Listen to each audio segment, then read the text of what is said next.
Assumi um compromisso com vocês de que nós falaríamos sobre a atuação de organizações criminosas pelo Brasil.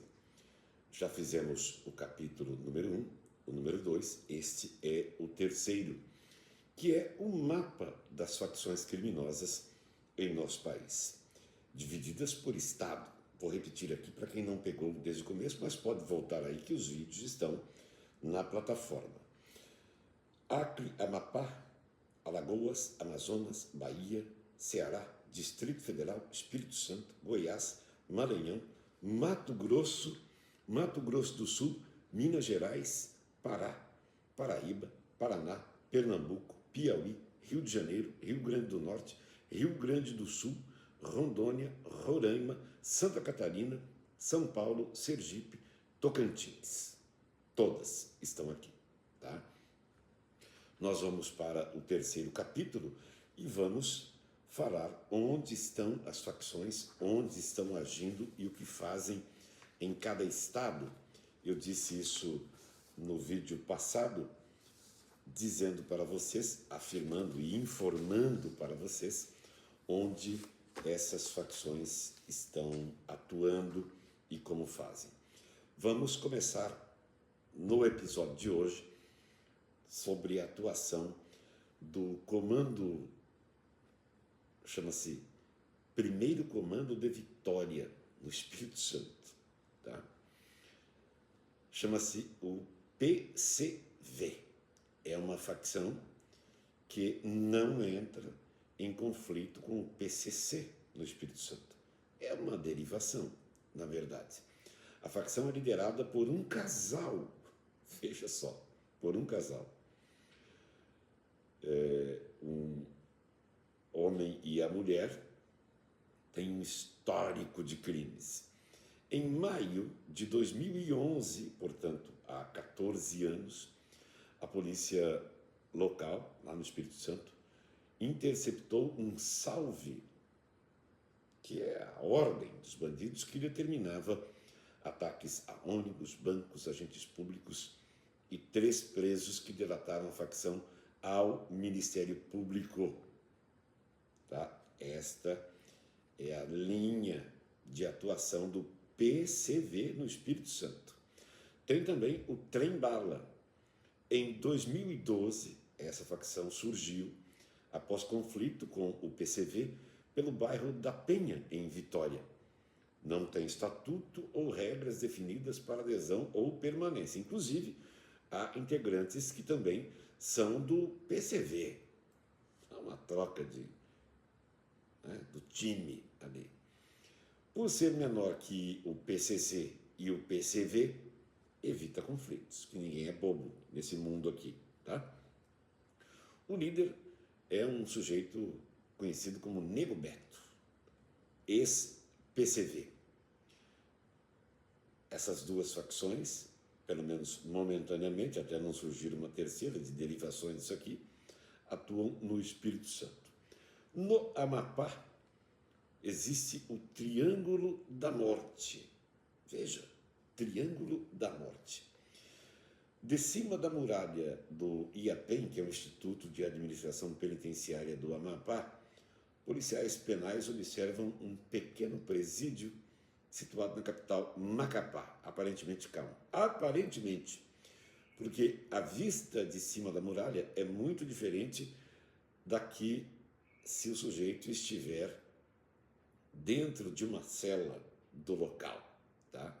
É de lá que partem os faccionados, as ordens de crimes violentos a serem cometidos no Estado, por exemplo, como tortura e homicídios. PCC e CV, Primeiro Comando Capital, que é o Grupo Paulista, e o Comando Vermelho, o CV do Rio de Janeiro, estão presentes no Amapá dentro e fora do cárcere. No entanto, o Estado é o único que tem, além das facções nacionais, facções locais que fazem frente às maiores. São elas, facções locais no Amapá. FTA, Família Terror do Amapá. APS, Amigos para Sempre. E UCA, União do Crime do Amapá.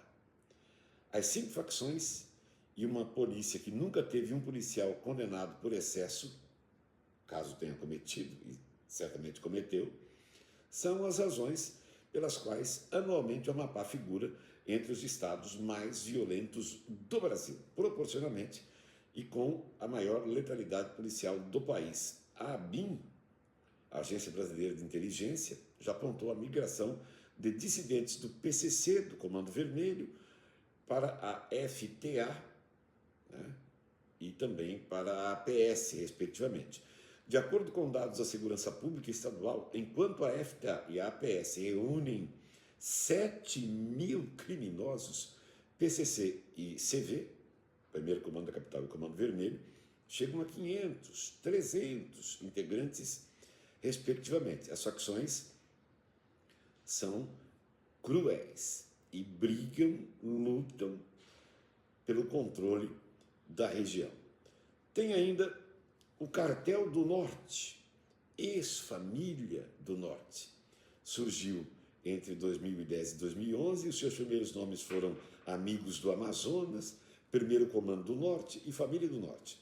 Há quem chame atualmente de CDN, Cartel do Norte, mas é conhecido nacionalmente como FDN, Família do Norte. Sua área principal de atuação é no Amazonas, tendo o tráfico de drogas como atividade principal e roubos a bancos como atividade secundária. Em 2017, houve no Amazonas um primeiro racha. Com isso surgiu o Comando Vermelho do Estado.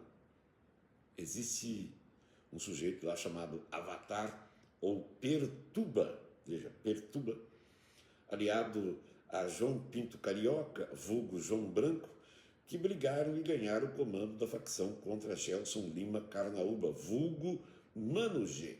Em 2019, houve um segundo racha. Dessa vez, o Pertuba ganhou a disputa contra o João Branco. Desde então, ficou estipulado que haveria contribuições mensais e ficariam suspensas temporariamente ameaças contra autoridades. Autoridades brasileiras apontam que o CDN basicamente se beneficia de áreas de difícil acesso e de baixa fiscalização para atuar no tráfico internacional. Não é brincadeira não, moçada. Agora, isso aqui é público, né? E as autoridades? Acre, vamos para o Acre. O Acre tem 4 facções criminosas, aliadas ao Primeiro Comando da Capital, PCC, o Bonde dos 13 e IFARA, antiga resistência acreana e a rival das 3, que é o Comando Vermelho. Tá? A IFARA é a menor e a mais antiga do Acre. Foi fundada em 2002 e 2005 no Complexo Penitenciário Francisco de Oliveira Conde. Atualmente, ela está concentrada no município e no presídio de Tarauacá. A facção Bonde dos 13 foi criada em 12 de junho de 2013. A sua cúpula tem 13 integrantes. O príncipe... 13, né? Entendeu? O principal líder, apontado como discreto, mas influente, é um tal de Francisco das Chagas Silva. Sua atividade principal é o tráfico de drogas. O roubo de banco também é feito, mas de maneira secundária. Há registros de extorsões feitas pelo grupo a comerciantes de Tarauacá e também de Feijó. A B13 tem lideranças responsáveis por formar núcleos de soldados soltos pela justiça ou sem passagem criminal. Esses soldados são escalados para praticar assaltos, sequestros e assassinatos dos chamados X9, os dedos duros, alcaguetes. É tida como uma facção mais violenta do que as demais. No entanto, vem perdendo espaço junto ao PCC para o Comando Vermelho. Atualmente no Acre, quem domina o Vale do Juruá e Cruzeiro do Sul, próximo à fronteira com o Peru e com a Bolívia, é o Comando Vermelho. A região é importante para o tráfico internacional de drogas, porque é de lá que chega boa parte da cocaína produzida em território peruano, que escoa pelos portos do Brasil afora. O Comando Vermelho, todos, Comando Vermelho controla todos os afluentes do rio Juruá, exceto o Moa ou Moá, que é da B13 e também controla todo o tráfico de drogas em Cruzeiro do Sul. Rondônia, estruturado por Fernandinho Beiramar, nada mais, nada menos do que Fernandinho Beiramar, quando esteve no Presídio Federal de Porto Velho. O Comando Vermelho é a facção criminosa mais antiga do Estado, com registros de presença de pelo menos desde 2009. Lá existem núcleos duros do grupo nas cidades de Ariquemes e Vilhena. O PCC se instalou em meados de 2012, com núcleos em Rolim de Moura e Cacoal.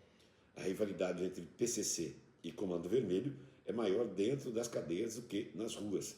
Pelo Estado, PCC e Comando Vermelho escoam pasta base de cocaína que vem de Guaiaramerim, na Bolívia. Guaiaramerim.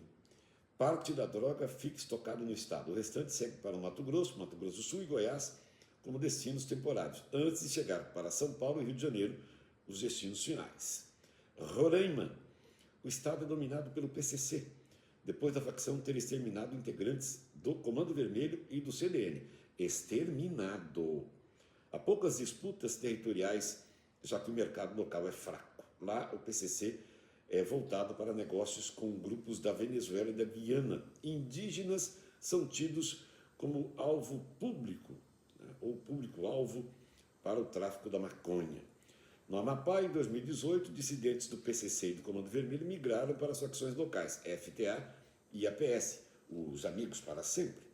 Um ano depois, houve rompimentos das facções locais com o PCC e o Comando Vermelho. A única aliança identificada é da APS com o CDN. De menor expressão e localizada em 2 municípios, está a UCA, União do Crime do Amapá. Meu Deus, não é possível, né? Pará.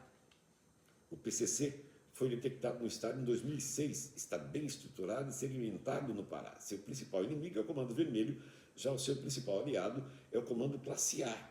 A facção paulista é influente dentro dos presídios, mas não tem hegemonia nas ruas.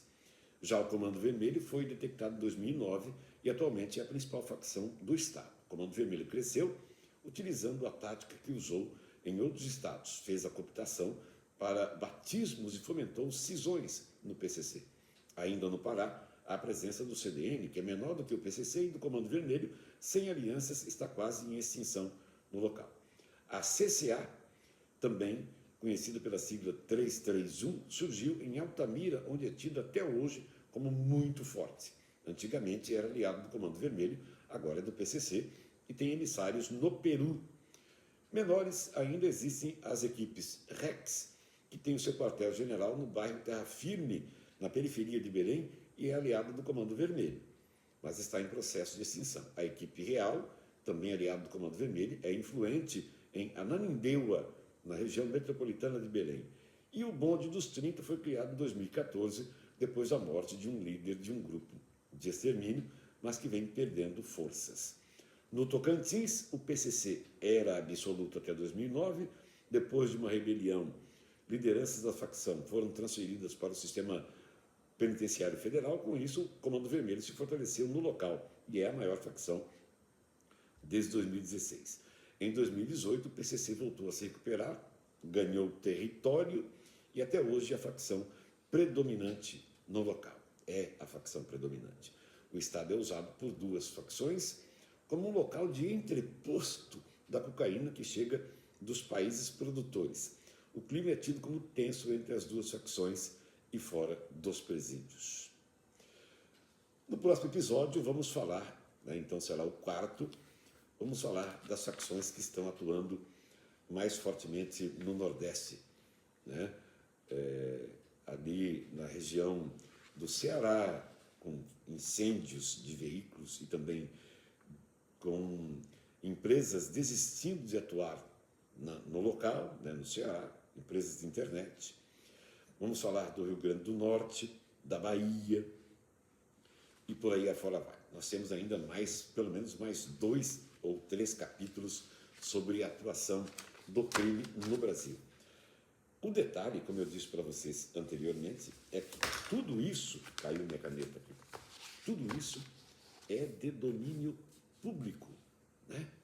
De domínio público. E as autoridades, ninguém faz nada nesse país.